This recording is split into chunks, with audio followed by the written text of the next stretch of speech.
시청자 여러분 안녕하십니까? 이슈를 더 쉽게 풀어드리는 더 뉴스 시작합니다. 윤석열 대통령이 영국 방문 첫날 고 엘리자베스 2세 여왕이 안치된 웨스트민스터 홀을 조문을 하지 못한 것을 놓고서 오늘까지 정치권의 공방이 이어졌습니다. 돈 없는 비판이다, 아니다, 외교 참사다라면서 맞붙고 있는데요. 더 정치 시간에 풀어보겠습니다. 강제추행 위협을 느낀 여성이 친구에게 전화를 건 것처럼 112에 신고했지만 경찰이 알아채고 시민을 위험에서 구했습니다. 신고 여성이 말을 더듬을 때부터 위험을 알았다고 하는데요. 당시 전화를 받은 경찰 연결해서 직접 들어보겠습니다. 먼저 오늘의 주요 뉴스부터 보시겠습니다. 고 엘리자베스 2세 영국 여왕 장례식 참석을 마친 윤석열 대통령이 순방 두 번째 방문지인 미국 뉴욕에 도착했습니다. 윤 대통령은 우리 시간으로 내일 새벽 유엔 총회 기조연설에 나서고 한미, 한일 정상회담도 진행할 예정입니다. 한일 정상회담 개최를 놓고 우리나라와 일본 정부 사이에 미묘한 온도차가 여전한 가운데 양국 외무장관이 뉴욕에서 회동했습니다. 두 장관은 회담을 마치고 좋은 얘기를 나눴다고 말했지만 정상회담 개최 여부에 대해서는 즉답을 하지 않았습니다. 국회 여성가족위원회에서 신당역 스토킹 살인 사건과 관련한 수사당국의 부실 대응에 대한 질타가 쏟아졌습니다. 대법원 양형위원회는 스토킹 범죄의 양형 기준 설정 여부를 검토하기로 했습니다. 신당역 스토킹 살인 사건 피의자 전주환이 사전에 범행을 치밀하게 준비한 정황이 속속 드러나고 있습니다. 경남 진주에서는 이별 통보를 받은 20대 남성이 피해 여성 집에 무단으로 집에 들어가서 폭행까지 하는 일이 또 벌어졌습니다. 어제 아프리카 돼지열병이 발병한 강원도 춘천에서 추가 발병 농가가 나와 지역 확산 우려가 커지고 있습니다. 중앙사고수본부는 발병 농가 돼지를 모두 살처분하고 역학조사 등 긴급 방역 조치에 들어갔습니다. 관세청이 태국 관세총국과의 공조로 대대적인 마약 밀수 적발 성과를 올렸습니다. 압수된 필로폰 양이 22kg에 달하는데 그만큼 마약 밀수가 늘고 있다는 방증으로도 읽힙니다. 고 엘리자베스 2세 여왕 장례식에 참석했던 윤석열 대통령과 부인 김건희 여사가 이번 순방의 하이라이트인 미국 뉴욕 일정을 시작합니다. 윤 대통령이 탄 전용기 공군 1호기는 우리 시각으로 오늘 오전 9시쯤 뉴욕 JFK 국제공항에 착륙했고 외교부 장관과 주미대사, 주 유엔 대사 등이 마중을 나와 짧은 환영 행사를 가졌습니다. 윤 대통령은 바로 호텔로 이동해 이튿날 열리는 유엔 총회 연설 준비에 돌입했습니다. 이번 총회 일반 토의에서 회원국 정상 가운데 10번째로 기조연설에 나서는 윤 대통령은 한국 시각으로 내일 새벽 1시 반에서 2시 사이에 연단에 서서 우리말로 연설할 것으로 예상됩니다. 뉴욕에서 한일 정상회담이 열릴 것으로 알려진 가운데 두 나라 외교수장이 미리 뉴욕에서 만나 현안을 조율했습니다. 양국 외교장관은 좋은 대화를 나눴다고 말했지만 정상회담 개최 여부에 대해서는 언급하지 않았습니다. 워싱턴에서 권준기 특파원이 보도합니다. 영국에서 조문을 마친 윤석열 대통령이 유엔 총회 참석차 미국 뉴욕으로 이동하는 사이 한일 외교장관이 뉴욕 맨해튼에서 먼저 만났습니다. 한일 외교수장은 50분간 이어진 회담에서 경색된 한일 관계를 풀어가기 위한 방안과 정상회담 의제 조율에 나섰습니다. 박진 장관은 회담이 끝난 뒤 기자들을 만나 여러 가지 좋은 이야기들을 많이 했다며 한일 관계 개선을 위해 양측이 진정성을 가지고 노력하기로 했다고 말했습니다. 하지만 뉴욕에서 한일 정상이 만나는지 묻는 질문에는 답하지 않았습니다. 하야시 일본 외무상도 회담 뒤 보도자료를 내고 대북 문제 등을 논의했다고 밝혔지만 한일 정상회담에 대해선 언급하지 않았습니다. 한일 외교장관 회담에서 쟁점은 강제징용 피해 보상 문제였을 것으로 보입니다. 일본은 2018년 우리 대법원의 손해배상 판결에 반발하며 이에 대한 해결책 없이는 두 나라 정상이 마주 앉을 수 없다고 주장해왔습니다. 일본 측은 박 장관이 강제징용 문제에 대해 한국 측 입장을 설명했지만 일본은 그동안의 일관된 입장을 전달했다고 밝혀 양측 입장이 평행선을 달렸을 가능성을 시사했습니다. 다만 양측 모두 한일 관계 개선을 위한 노력을 계속하기로 했다는 점은 분명히 했습니다. 유엔 총회 참석차 미국을 찾은 한일 정상이 어떤 식으로 첫 정상회담을 가질지 관심인 가운데 강제징용 등에 대한 두 나라 입장을 좁힐 수 있을지 주목됩니다. 워싱턴에서 YTN 권준기입니다. 국회 여성가족위원회는 경찰과 검찰로부터 신당역 스토킹 살인 사건과 관련한 긴급 현안 보고를 받고 수사당국과 사법당국의 부실 대응을 강하게 질타했습니다. 이틀째 대정부 질문에서는 대통령실 이전 문제와 문재인 정부 대북 정책 등을 두고 여야 공방이 예상됩니다. 국회 취재기자 연결합니다. 박규환 기자. 네, 국회입니다. 네, 신당역 살인 사건 막을 수 있었다는 지적이 많습니다. 여가에서는 어떤 질의가 나왔습니까? 네, 여성가족위원회에서는 신당역 스토킹 살인 사건과 관련해 긴급 현안 보고가 진행됐습니다. 여성가족부는 물론이고 법무부와 대검찰청, 경찰청과 서울교통공사 등 사건 관계기관들이 대거 참석했습니다. 특히 피의자 전주환에 대해 1차 구속영장이 법원에서 기각된 것은 물론 재범을 저질렀음에도 경찰이 영장을 재신청하지 않은 것을 두고 질타가 이어졌습니다. 직접 들어보시겠습니다.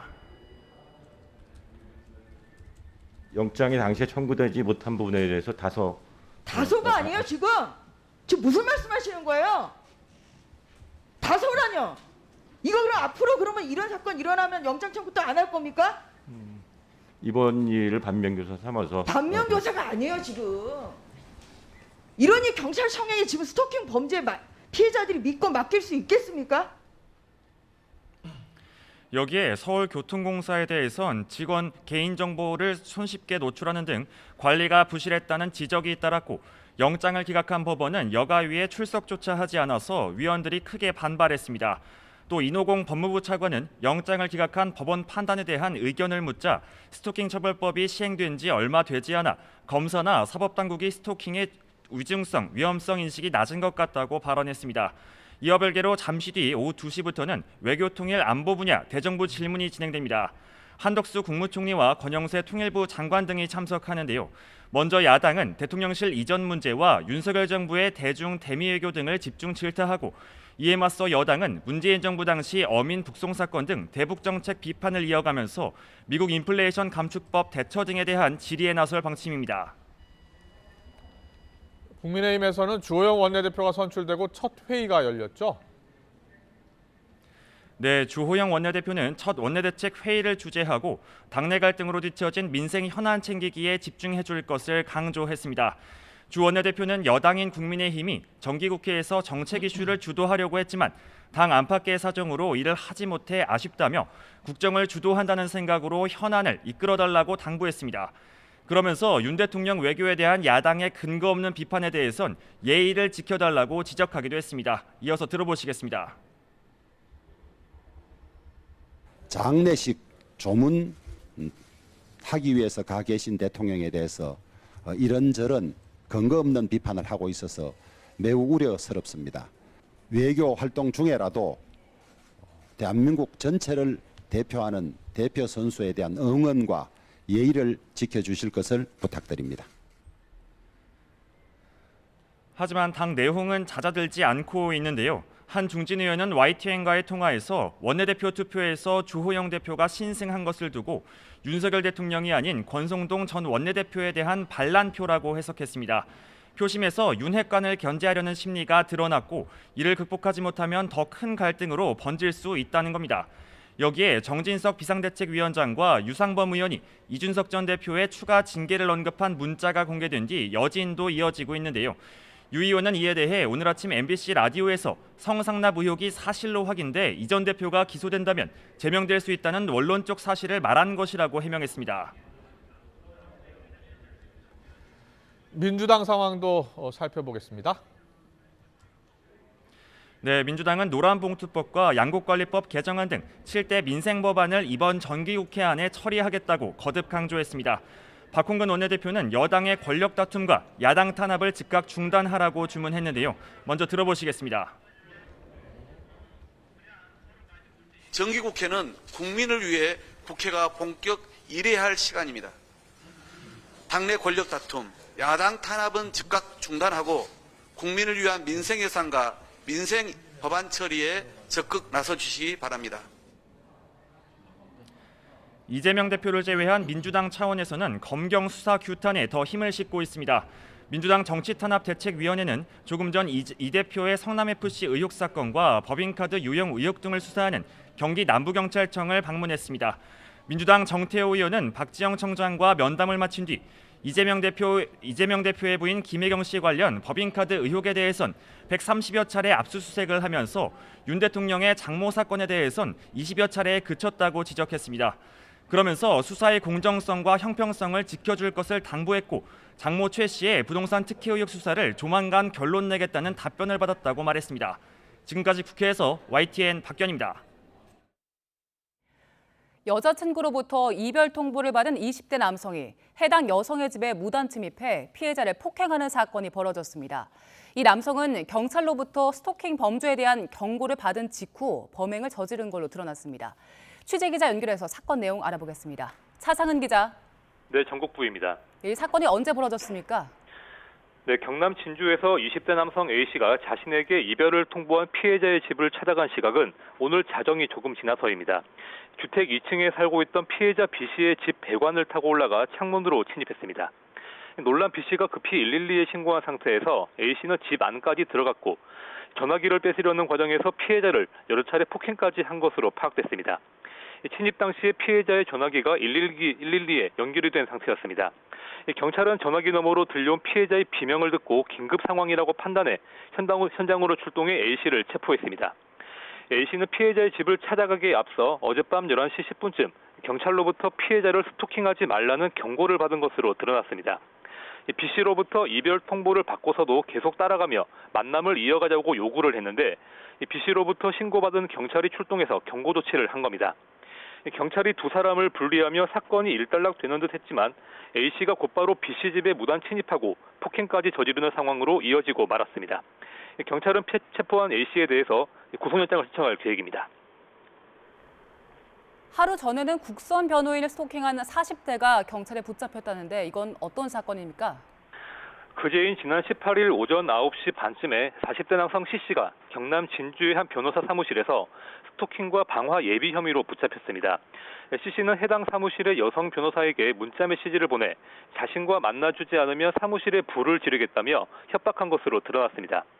피해 변호사는 지난 2014년 살인미수 혐의로 기소된 C씨의 국선 변호인을 맡았는데요. C씨는 출소 이후로 지난 8월부터 한 달가량 이 변호사에게 연락하거나 찾아가는 등 스토킹 범행을 저지른 것으로 파악됐습니다. 경찰은 C씨에 대해 구속영장을 신청을 했는데 오늘 오후에 구속 여부가 결정될 것으로 보입니다. 지금까지 전국부에서 YTN 차상은입니다.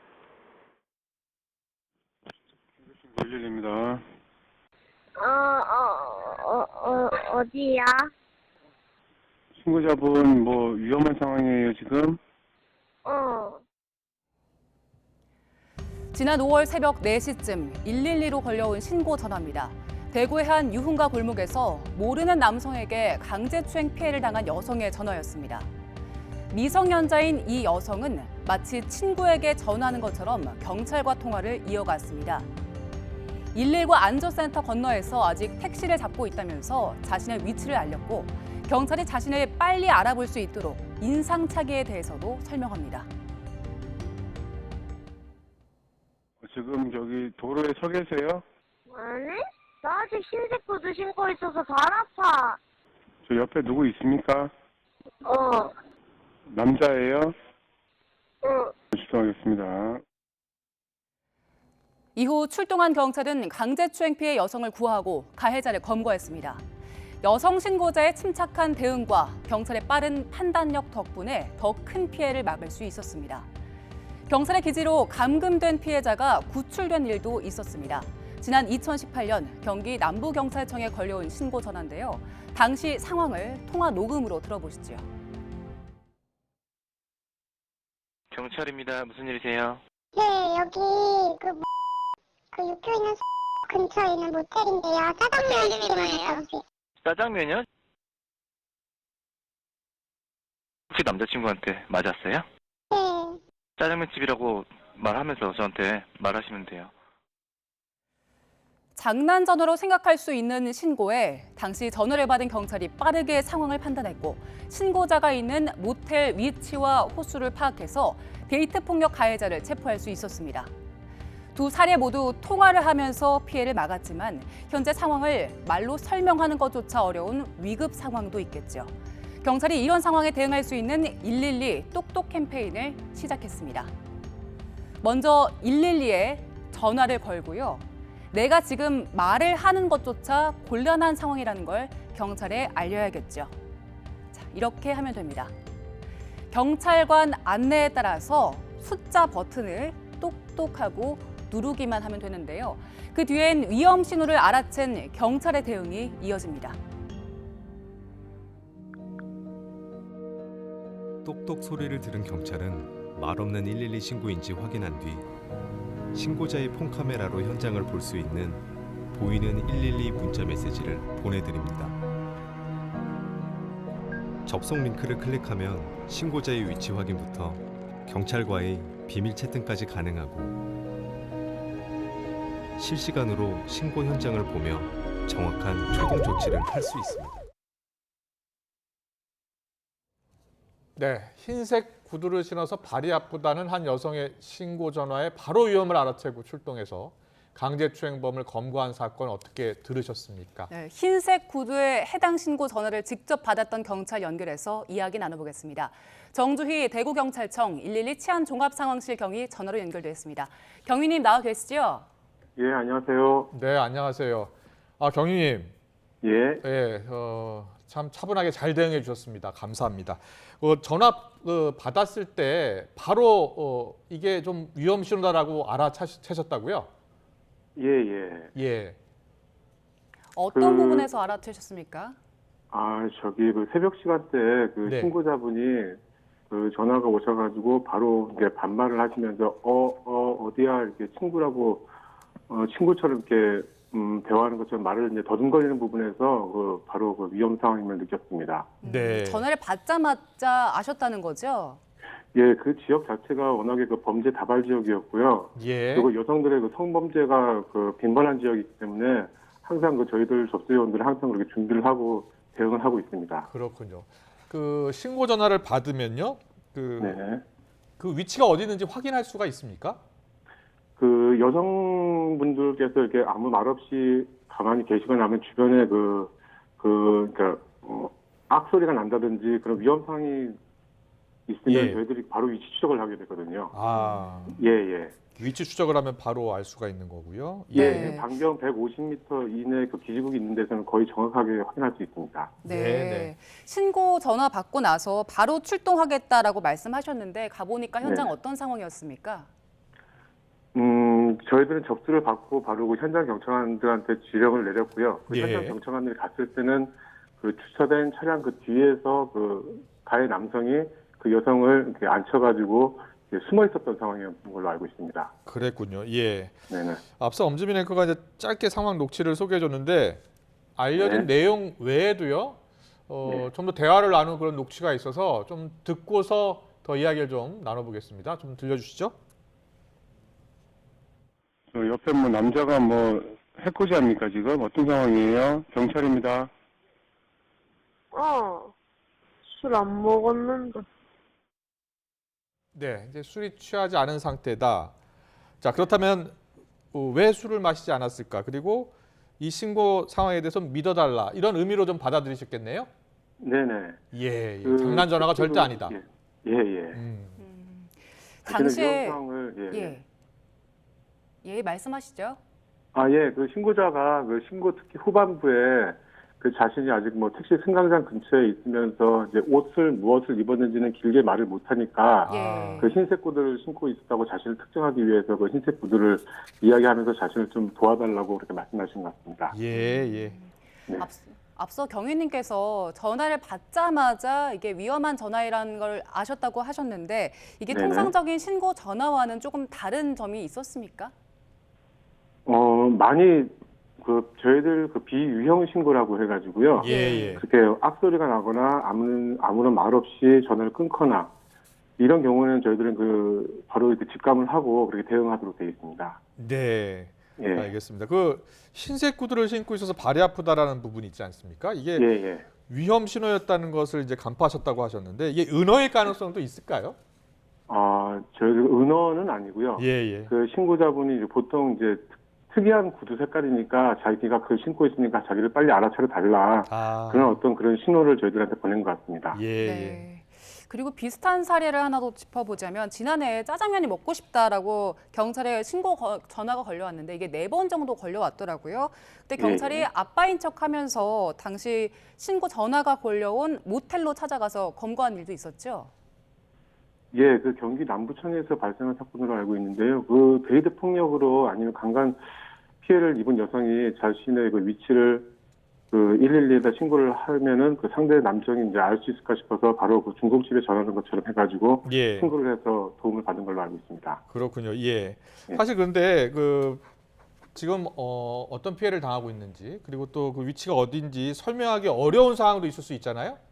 예. 예. 그 가정 폭력이라든지 데이트 폭력 그리고 스토킹 같은 그 성폭력 등 대부분 남성이 저항할 수 없는 폭력을 하거나 아니면 또 흉기를 가지고 있는 가해 상황이기 때문에요. 네. 그 여성 입장에서는 그 본인의 위치를 또렷하게 말로 정확히 설명할 수 없는 상황이 대부분입니다. 네. 특히 또 감정에 복받쳐서 울거나 또 흥분 상태인 경우에는 더더욱 또 본인 위치를 설명할 수 없는 상황이 대부분입니다. 네. 그리고 코로나 상황에서는 가정폭력 신고 건수가 줄었다는 경찰청 통계도 나왔는데 이 가정폭력의 경우에는 가해자랑 피해자가 한 공간에 있기 때문에 신고가 더 어려운 걸까요? 예, 저 가정폭력인 경우에는요, 그 사소한 말다툼이 흉기를 이용한 그 어떤 심각한 폭력 상황으로 확대되는 경우가 대부분인데요. 이런 상황에서는 그 상대 남성을 이제 진정하게 하고 난 다음에 그 휴대폰으로 그 112만을 누르고 가만히 계셔도 그 주변에 그 소음이라든지 그 저희들이 그런 상황에서 위치 추적을 통해 가지고 그 신고하신 분을 찾아서 현장에 도착하는 경우가 있습니다. 네. 이 정주희 경위님께서는 바로 알아채셔서 참 어려운 상황에 빠진 시민을 구하신 그런 큰 역할을 하셨는데 위험 상황임을 파악할 수 있는 어떤 자체 교육이라고 할까요? 그런 교육 혹시 받습니까? 그 저희들 112 상황 요원들은요, 그 112 근무 시작 전에 그 13분의 그 전 팀원들이 모여가지고 전날에 그 특이 사건이라든지 아니면 최근에 그 강력 사건 접수 상황을 이제 녹취한 상황을요, 스피커로 이제 틀어가지고 직접 들어보면서 서로 그 잘된 점하고 잘못된 점을 서로 토론하고 또 다음 상황에서는 어떻게 대처를 해야 되겠다는 이런 교육을 매일 근무 투입 전에 그 하고 있습니다. 네. 신고자들이 전화를 했을 때 위험 상황임을 알 수 있게 하는 특유의 신호 같은 게 있습니까? 이번 경우 같이 이렇게 말씀하시는 분은 정말 기시가 대단하신 분이고요. 보통 경우는 이제 아무 말 없거나 아니면 이제 싸우고 있는 상황을 그냥 핸드폰을 112 신고해가지고 틀어놓고 있는 상황이 대부분입니다. 예, 그렇군요. 정주희 경위님, 이 당시 지난 5월에 전화 받을 때가 새벽 4시 넘었을 때였죠? 예. 4시 반으로 기억하고 있습니다. 네. 그때 교대로 계속 근무를 하시니까 좀 힘들지 않으셨어요? 예, 가장 졸릴 시간이죠, 그때가. 네. 그러니까요. 예, 근데 이제 신고자분이 그 신고하신 그 지역 자체가 그 워낙에 그 강력 범죄가 많이 있었던 지역이기 때문에요. 그런 여성분이 그쪽에서 신고를 했다는 거는 거의 그 강력 사건에 준해가지고 되게 긴장해서 갔기 때문에 뭐 그런 경우는 대부분입니다. 네. 예.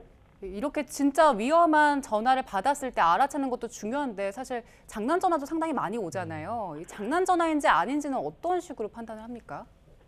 예, 제가 여기 근무한 지가 이제 2년 반이 됐는데요. 제일 힘든 부분이 그 허위 신고하신다거나 아니면 이렇게 그 장난 전화 하시는 경우가 제일 힘든데요. 그래서 뭐 대부분 뭐 만취하신 분들은 뭐 집에 태워다 달라 이렇게 무슨 그 상담을 좀 길게 해달라 이렇게 하시는데 그렇게 하실 때 진짜 진정하게 그 긴급한 상황에 계신 분들이 도움을 못 받기 때문에 그런 부분은 좀 자제해 주셨으면 좋겠습니다. 그렇군요. 예. 진짜 위험에 빠진 분들이 신고 전화를 할 수 있으니까요. 장난 전화하면 절대 안 됩니다. 그런데요, 최근에 112 신고가 어려운 상황일 때, 말로 알리기 어려운 상황일 때 숫자 버튼을 톡톡 누르면 위험을 자동으로 알리는 신고 서비스가 있다고 들었거든요. 앞서 엄지민 앵커가 소개를 해줬고요. 자, 어떻게 하면 되는 겁니까? 한번 설명 자세히 부탁드리겠습니다. 예, 저기 우선 위급한 상황에 계시면은 그 112에 바로 전화를 거시고 그 숫자 패드 버튼 부분을 똑똑 누르시면은 그 접수 경찰관이 그 보이는 112 링크를 보내드립니다, 신고자분한테. 그럼 그 112 링크를 전송한 그거를 신고자분이 접속을 하시면은 그 범죄 현장을 실시간으로 그 핸드폰 카메라를 통해서 출동 경찰관과 그 그리고 그 접수원이 보면서 정확한 위치를 확인하면서 그리고 또 더불어서 그 비밀 채팅을 같이 진행해가지고 그 신고자분의 그 위험 상황을 좀 더 정확하고 빨리 확인할 수 있는 그런 시스템입니다. 네. 그리고 또 채팅도 가능하다면서요? 보이지 않게. 톡톡 누르시면은 저희들이 그걸 캐치를 해가지고 이런 시스템으로 도와드릴 수 있는 시스템입니다. 네, 112 똑똑 서비스 언제부터 시작이 된 거죠?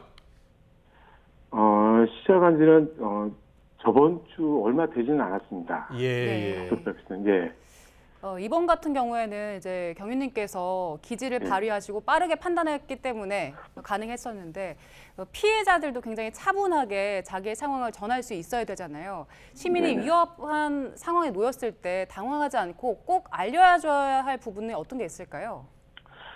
그 가장 중요한 부분은요. 그 우선은 이제 신고자분의 위험 상황을 최대한 경찰이 빨리 도와줄 수 있도록 현재 그 위치를 설명을 해주셔야 됩니다. 이렇게 자세하게 설명을 못 해주셔도 위치를 설명해 주셔야 되는데요. 특히 신고자분들 그 휴대폰에 그 GPS라든지 와이파이를 좀 켜놓으셔야 돼요. 그 위치 설명을 하기 어려우실 경우에는 112로 누르시고 가만히 계시거나 아니면 좀 전에 말씀드렸던 그 숫자 버튼을 톡톡 누르시고 가만히 무응답 상태로만 계셔도 그 경찰은 위험 상황으로 판단하고 신속하게 도와드릴 수가 있습니다. 네, 일단 무응답 상태임에도 불구하고 일단 GPS 켜놓고 똑똑 해놓고 전화기만 놓고 있어도 좀 더 쉽게 찾을 수 있다는 말씀 해주셨어요. 알겠습니다. 2년 반 동안 지금 112 치안종합상황실에서 근무하시다고 들었는데 혹시요 그 흰색 구두 신어서 발이 아프다는 분 감사의 전화 해주셨나요? 아직은 못 받았습니다. 아직 못 받으셨습니까? 네. 가족들도 그리고 그 이번에 위험에서 벗어나는 그 여성분도 상당히 감사하다 이렇게 느끼셨을 겁니다. 저희도 다시 한번 감사의 말씀을 드리겠습니다. 정말 감사합니다. 고맙습니다. 정주희 대구경찰청 112 치안종합상황실 경위와 함께했습니다. 잘 들었습니다. 감사합니다.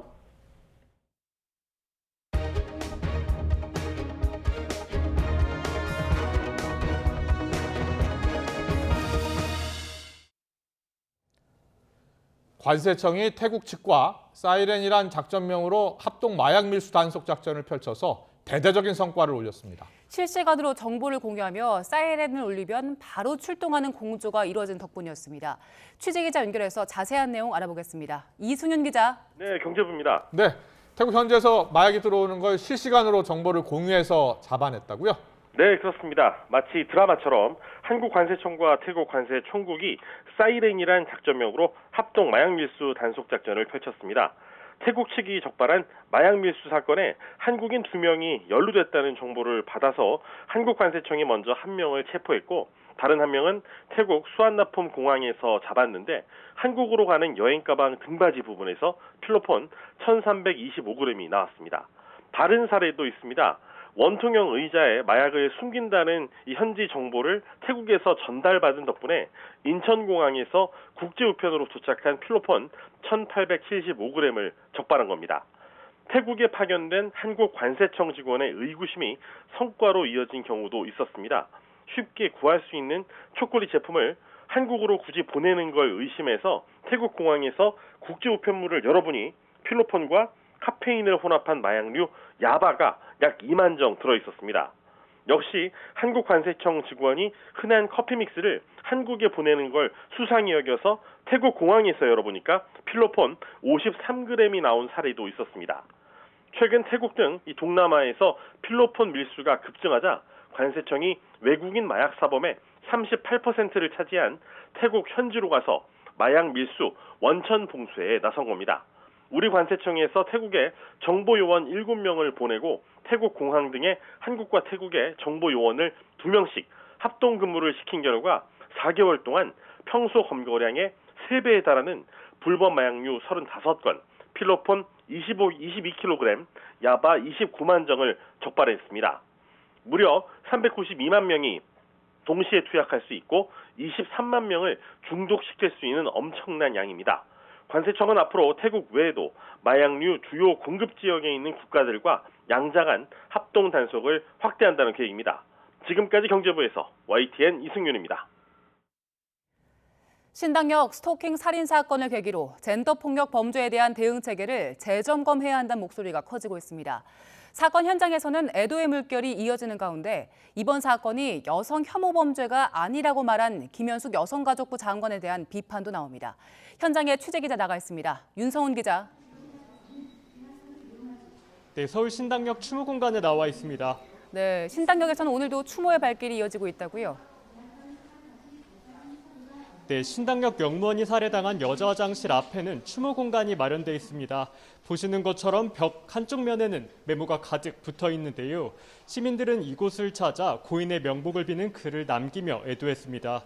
또 일부 시민들은 국화와 꽃, 화분 등을 직접 가져와 헌화하면서 추모했습니다. 사회적 공분이 커지면서 이번 사건을 개인의 안타까운 죽음으로만 봐서는 안 된다는 목소리가 이어지고 있습니다. 스토킹 범죄의 반의사 불벌죄를 폐지해 피해자를 적극적으로 보호해야 한다는 지적도 나옵니다. 직접 들어보시겠습니다. 3년에 걸친 끔찍한 스토킹을 저지른 가해자가 같은 직장에 입사 동기란 사실은 직장이라는 물리적 공간을 뛰어넘어 젠더 폭력에 대한 우리 사회 안전망이 총체적으로 무너져 있다는 것을 드러내고 있습니다. 반의사 불벌죄로 규정하는 순간 오히려 가해자가 피해자에게 다시 접근해서 제2의 스토킹을 하게 만드는 이 매우 잘못된 독소조항이라고 할 수 있습니다. 서울교통공사노조는 직장 내 성폭력 사건의 처리 과정을 다시 점검하고 2인 1조 순찰 근무, 가해자와 피해자의 실질적 분리 방안 등 재발 방지 대책 마련을 촉구했습니다. 또 이번 사건이 여성 혐오 범죄가 아니라고 밝힌 김현숙 여성가족부 장관을 강하게 비판했습니다.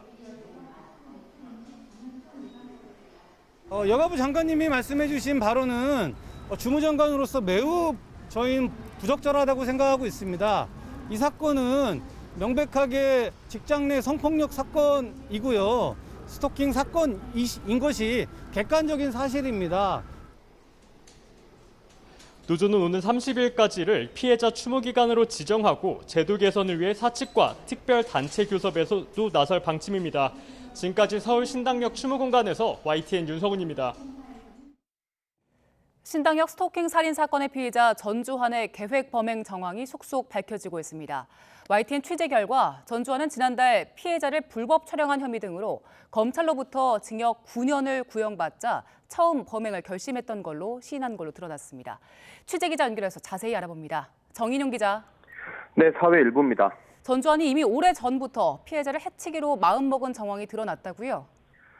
네, 전주환은 피해자를 협박하고 스토킹한 혐의로 기소돼 재판을 받아오다 선고 바로 전날 범행을 저질렀는데요. 이미 재판 과정에서 피해자를 해치기로 마음먹은 거로 조사됐습니다. 지난달 18일 결심 공판에서 검찰이 징역 9년을 구형하자 피해자를 살해하기로 결심했다는 겁니다. 전 씨는 선고 공판 때까지 합의가 안 되면 자기 인생도 끝나니 피해자도 살해하겠다고 마음을 먹었다고 경찰에 진술한 걸로 알려졌습니다. 전 씨는 지난 5일 피해자 옛 거주지 인근을 찾아갔는데 그때 일회용 위생모도 처음 산 거로 파악됐습니다. 전 씨가 범행에 사용한 흉기는 지난해 10월 자신의 불법 촬영 혐의에 대한 경찰 수사가 시작된 직후에 산 거로 확인됐습니다.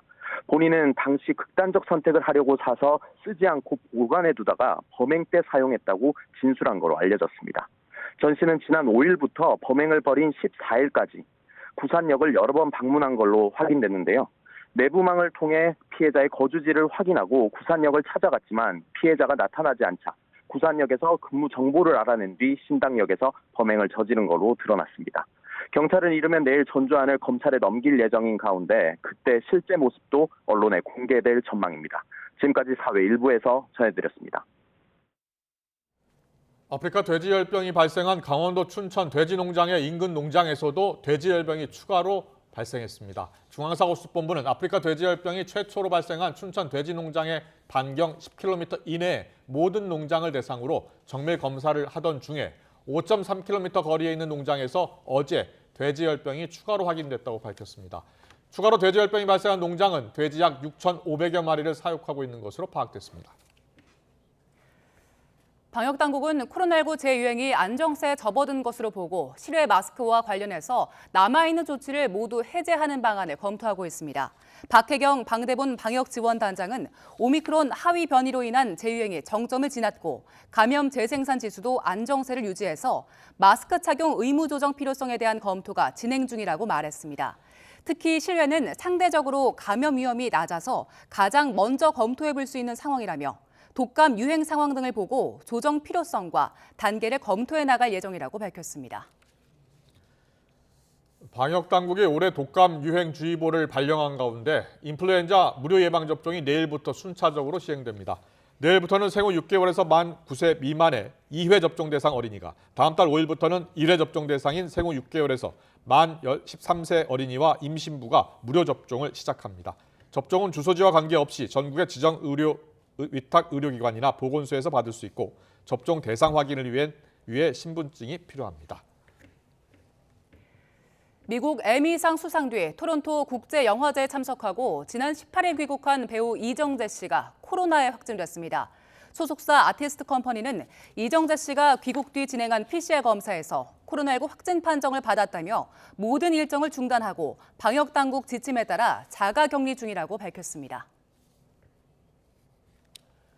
태풍이 지나고 쾌청한 날씨를 되찾았지만 기온이 크게 떨어졌습니다. 내일은 오늘보다 날이 더 쌀쌀해지면서 강원 산간에는 서리가 내릴 가능성이 있다고 하는데요. 자세한 날씨는 기상캐스터 연결해서 알아봅니다. 홍나실 캐스터.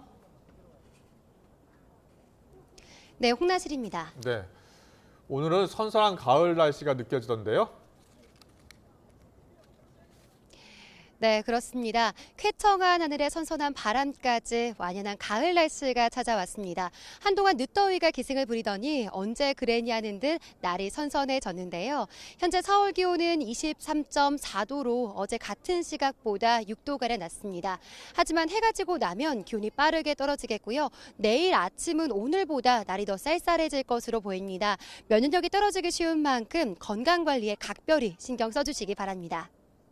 내일도 전국적으로 맑은 하늘이 펼쳐지겠고 공기도 깨끗하겠습니다. 다만 아침 기온이 더 내려가면서 일교차가 무척 크겠는데요.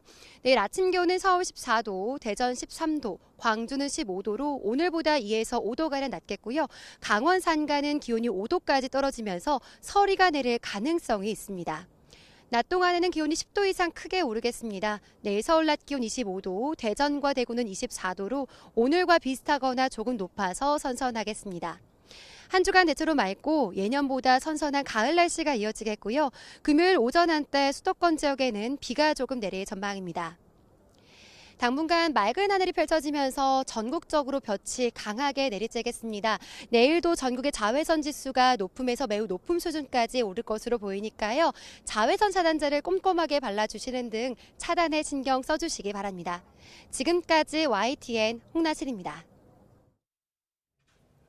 쾌청한 가을 날씨는 당분간 태풍의 북상을 막는 효과가 있다고 합니다. 다만 일교차가 무척 커지면서 유행주의보가 내려진 독감에 대한 주의가 필요합니다. 네, 취재 기자와 함께 갑자기 뚝 떨어진 기온과 또 최근 빈발하고 있는 불의 고리 지진에 대한 내용 알아보겠습니다. 문화생활과학부 김진두 기자 나와 있습니다. 어서 오세요. 네, 안녕하세요. 예, 태풍이 올라올 때는 날씨 더웠는데 네. 태풍이 지나고 나니까 지금 쌀쌀해졌어요. 내일 아침은 오늘보다 날이 더 쌀쌀해집니까? 그렇습니다. 기온 자체가 어제와 비교하면 기온이 한 5도에서 많게는 10도 정도 뚝 떨어진 날씨였습니다. 네. 이전에 태풍이 오기 전에 굉장히 더웠었죠. 네. 늦더위라고 우리가 불렀는데 그 늦더위도 태풍 때문이었습니다. 그래픽을 제가 준비했는지 예. 보실까요?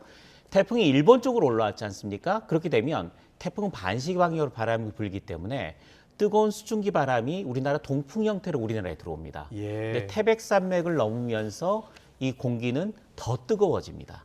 그래서 충청과 경기 남부 호남 지방 같은 경우에 폭염주의보까지 내려졌는데 태풍이 올라오면서 더운 공기를 밀어 올리는 거군요. 밀어 올리고 지형적인 효과까지 겹친 예. 겁니다. 그래서 30도를 넘었잖아요. 그래서 그렇군요. 예. 폭염주의보가 내려졌는데 9월 중순에 폭염주의보가 내려진 건 2011년 이후 11년 만이었습니다. 그러니까 굉장히 이례적인 더위였다고 보시면 되는 건데 이게 태풍이 지나간 뒤에 북서쪽에 찬 공기가 내려왔거든요.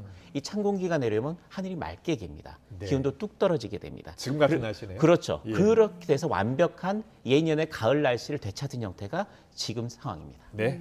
이번에 가을 태풍 많다는 이야기들이 있었는데 그렇죠. 이렇게 찬 공기가 북쪽에서 내려오면은 그 태풍이 올라오는 걸 막을 수 있다고 하던데 그게 진짜입니까? 보통 태풍은 약한 곳을 따라서 이동합니다. 그리고 강한 곳을 뚫지 못하고 고기압의 가장자리를 따라서 이동하거나 찬 공기가 내려오면 방향을 틀게 됩니다. 그렇군요. 지금까지는 우리나라 주변에 찬 공기가 없었기 때문에 태풍이 우리나라 근처까지 올라왔고요. 네. 흰남노위에서 남바돌까지 우리나라 부근까지 영향을 준 태풍이 됐습니다. 그렇군요. 그런데 예. 아까 그래픽을 보셨겠지만 찬 공기가 우리나라를 덮고 있거든요. 못 뚫습니다. 태풍이 올라와도. 따라서 우리나라 주변으로 태풍이 올라온다고 해도 우리나라 근처까지 올라오지 못하고 중국으로 틀거나 일본 남쪽으로 지나가 버리는 그런 형태가 되기 때문에 네. 앞으로 일주일 정도는 태풍 걱정은 없습니다. 그런데 그 이유가 문제긴 합니다. 이달 하순 정도부터, 이달 말 정도부터 10월 상순까지는 태풍이 그래도 올라올 수 있는 길이 열리게 됩니다. 남아있는 상태거든요. 예. 10월 초에 온 태풍들도 있었습니다. 따라서 현재 우리나라 남태평양 수온이 굉장히 뜨거워져 있는 상태예요. 네. 고손 현상이 나타나고 있거든요. 그래서 앞으로도 태풍은 계속해서 만들어질 것이다. 그런데 일주일 동안은 찬 공기에 막혀서 못 올라오지만 그 이후부터 10월 상순까지는 한 개 정도는 우리나라 근처까지 올라올 가능성도 있다. 이런 것들이 태풍 전문가들이 대체적으로 이렇게 예보를 하고 있습니다. 알겠습니다. 요즘 가을 태풍 계속 올라와서 걱정인데요. 이 태풍이 올라오면 기온이 상대적으로 높아졌잖아요. 그렇습니다. 그럼 앞으로도 그럴 가능성이 있는 거예요? 그렇지는 않죠. 찬 공기가 내려왔기 때문에 기온은 점점 더 낮아지는 형태가 되는 겁니다. 네. 그런데 보시면 어제와 오늘 기온 자체가 뚝 떨어졌지 않습니까? 5도에서 7도 정도 낮아졌단 말이에요. 그런데 어제 기온과 오늘 기온의 차가 이렇게 된 거고 앞으로는 아침 기온과 낮 기온 차가 또 벌어질 겁니다. 예. 그러니까 아침 기온 더 빨리 내려가고 낮 기온은 한 25도 정도를 유지하면서 아침과 낮의 기온차가 10도 이상 벌어지는 기온차가 가장 심해지는 시기가 앞으로 나오는 시기입니다. 감기에 자주 걸리잖아요, 그러면. 그게 기온차가 10도 정도, 일교차가 예. 10도 정도가 나면 인체의 면역력이 뚝뚝 떨어지게 됩니다. 면역력이 떨어진다는 건 바이러스 감염되기 쉬운 거고 그게 감기, 또 다른 바이러스, 인플루엔자 바이러스에 걸리게 되면 독감이 되는 거고요. 아직까지 코로나가 남아있는 상태이기 때문에 독감과 코로나의 그 두 개의 팬데믹이 동시에 오는 그런 형태가 되는 거기 때문에 예. 굉장히 주의를 기울여야 됩니다. 알겠습니다. 지진 얘기도 해보겠습니다. 네. 어제 오늘 타이완이랑 멕시코 쪽에서 강진이 계속해서 발생했죠. 그렇죠. 타이완 쪽에서는 어제부터 시작된 게 아니라 그제부터 시작됐습니다. 그러니까 타이완 쪽은 두 군데 지역에서 그것도 내륙에서 지진이 두 차례나 발생을 했고 그에 따른 여진도 계속되고 있습니다. 그래픽 예. 준비했는데 잠깐 보실까요? 타이완 쪽에서부터 먼저 지진이 발생하기 시작했는데 네. 지난 주말에 타오슝이라는 타이완의 남쪽 지역에서 규모 6.4의 지진이 한번 일어났고요. 그에 관련된 여진들이 좀 나타나고 있다가 일요일에는 갑자기 규모 6.8의 굉장히 강력한 지진이 또 발생했습니다. 네. 위치는 다른 지역입니다. 화롄이라는 지역인데 어쨌든 대만 이 육지 내에서도 타이완 육지 내에서도 두 군데서나 규모 6이 넘는 굉장히 강력한 지진이 발생을 했습니다. 그리고 또 멕시코에도 지진이 일어났습니다. 네. 예. 멕시코에는 규모가 7.5에 달합니다. 그러니까 굉장히 강력한 지진이 이건 해역에서 발생하긴 했습니다만 상당히 가까운 해역이었고 규모가 워낙 강했기 때문에 이 해안 지역 도시에는 굉장히 많은 피해를 주는 그러니까 타이완에 이어서 멕시코까지 규모 6.8, 7.5의 강진 그야말로 예. 강진이라 부를 만한 지진이 잇따라서 나타난 상황이었습니다. 그렇군요. 이제 불의 고리라고 이제 우리가 흔히 이제 지진 화산 다발 지역이라고 그렇죠. 부르는데요. 불의 고리가 요동치고 있는 이유 어디에 있을까요? 타이완과 멕시코 지진이 서로 연관성이 있느냐? 예. 그건 아닙니다. 워낙 거리가 멀어져 있기 때문에 이 두 지진이 서로 연관성이 있다고 보기는 어렵습니다. 타이완 지진이 일어난 뒤에 일본 쪽에서도 지진이 일어났습니다. 6.1 정도의 지진이 일어났는데 서로 연관성이 있느냐? 그런 건 아닙니다. 왜냐하면 타이완과 일본도 500km가 넘게 떨어져 있거든요. 네. 멕시코는 더 떨어져 있죠. 태평양을 완전히 건너야 됩니다. 그러니까 굉장히 강한 지진이 연이어서 나타나긴 했지만 또 그 일어난 지진들이 불의 고리라고 불리는 환태평양 조산대 그러니까 태평양을 둘러싸고 있는 굉장히 많은 지진과 화산이 그 밀집돼 있는 지역에서 일어났긴 했지만 두 지진의 직접적인 연관성은 없다. 이렇게 보시면 됩니다. 알겠습니다. 네. 그리고 어제 밤에도 우리나라에서 지진이 발생했는데 울산 동쪽 먼바다에서 규모 4.6의 지진 발생했었죠. 네, 그 울산 지진 전에 한 가지만 더 말씀드리면 이 지진이 환태평양 조사인데 브레고리에서 나타난 지진이 대체 얼마나 될까? 올해 정말 많았나 한번 확인을 해봤습니다. 기상청 문의를 해보니까 올해 1월 1일부터 9월 달까지 브레고리에서 발생한 지진이 71회였습니다. 네. 규모 6 이상의 강진입니다. 예. 강진만을 카운트를 했습니다. 그런데 71회였는데 최근 20년 동안의 평균을 보니까 83회였습니다. 같은 기간에. 그러니까 올해 연속으로 타이완과 멕시코에서 강진이 나타나서 약간 사람들이 놀랐을 뿐이지 예. 연관성은 없다. 특히 예년에 비해서 그렇게 많은 지진이 강한 지진이 발생한 건 아니다라는 점 한번 말씀드리고요. 예. 어젯밤에 갑자기 울산에서 지진이 일어났는데 울산 동쪽 144km 해악이라고 그래서 그러니까 우리나라에서 지진이 일어난 줄 아는데 네. 우리나라에서 일어난 지진이 아닙니다. 아. 일본 해역에서 일어난 지진입니다. 예. 위치를 보시면 울산에서 동쪽으로 144km, 오히려 일본 쪽에 가깝죠. 그렇군요. 일본의 예. 서해안 쪽에서 지진이 일어났다고 보시면 됩니다. 그런데 네. 이 지진을 굉장히 우리가 주의 깊게 보는 게 두 가지 원인 때문에 그렇습니다. 울산 쪽에서 지난 2016년에 그때는 50km 떨어진 해역에서 규모 5.0의 지진이 일어났습니다. 네네. 그러니까 이번보다 훨씬 가까웠고 예. 또 강도도 강했습니다. 그때 부산, 울산 지역에서 굉장한 진동이 느껴졌고 국민들이 깜짝 놀랐습니다. 그런데 그 전에 1983년과 1993년에 네. 두 차례 그때는 일본에 가까운 해역이었습니다. 보통은 일본 남쪽에서 지진이 많이 일어났는데 그때는 일본 위쪽에서 지진이 일어났거든요. 네네. 규모가 7.7이었습니다. 아. 어떤 현상이 나타나냐면 우리나라 동해안, 울진, 삼척, 동해 이런 지역에 지진 해일이 일어났습니다.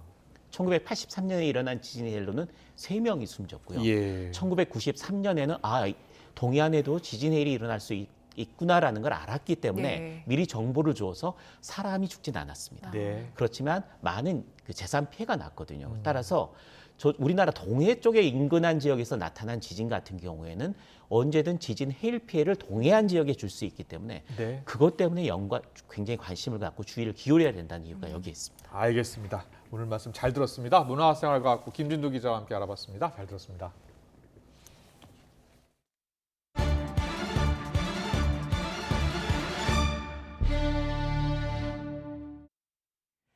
벤투 감독이 이끄는 축구대표팀이 A매치 2연전에 대비한 소집 훈련을 시작했습니다. 어제 오후에 귀국한 손흥민 선수도 대표팀 동료들과 함께 본격적인 훈련에 나섰습니다. 취재기자 연결합니다. 허재원 기자. 네, 스포츠부입니다. 네, 손흥민 선수, 어제는 동료들과 인사만 나눴는데 오늘은 훈련을 함께 한 거죠? 네, 손흥민 선수는 어제 오후 귀국한 뒤 휴식도 없이 곧바로 파주 국가대표 트레이닝 센터로 왔는데요. 마지막 경기를 치른 게 18일 새벽이었기 때문에 오늘은 가볍게 회복 훈련에 나섰습니다. 시차 적응 때문에 피곤할 법도 한데 모처럼 고국 팬들을 찾았기 때문인지 시종일관 밝은 표정으로 훈련에 임했습니다. 무엇보다 개막 이후 공식 경기에서 8경기 연속 무득점을 이어가다 귀국 직전에 해트트릭을 기록했기 때문에 어느 때보다 분위기는 좋아 보입니다.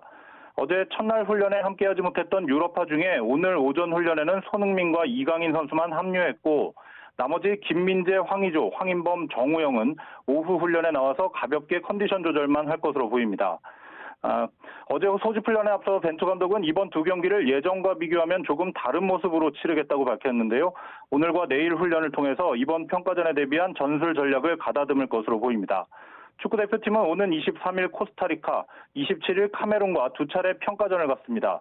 이번 두 경기는 월드컵 본선에 앞서 유럽파가 합류할 수 있는 마지막 기회이기 때문에 벤투 감독은 이번 2연전을 통해 월드컵 최종 엔트리를 사실상 완성할 예정입니다. 지금까지 YTN 허재원입니다. 네, 윤석열 대통령이 영국 방문 첫날 고 엘리자베스 2세 여왕이 안치된 웨스트민스터를 조문하지 못한 것을 놓고서 오늘까지 정치권의 공방이 이어지고 있습니다. 돈 없는 비판이다, 외교 참사다라면서 맞붙고 있습니다. 네, 잠시 뒤 더 정치 시간에서 풀어보겠습니다.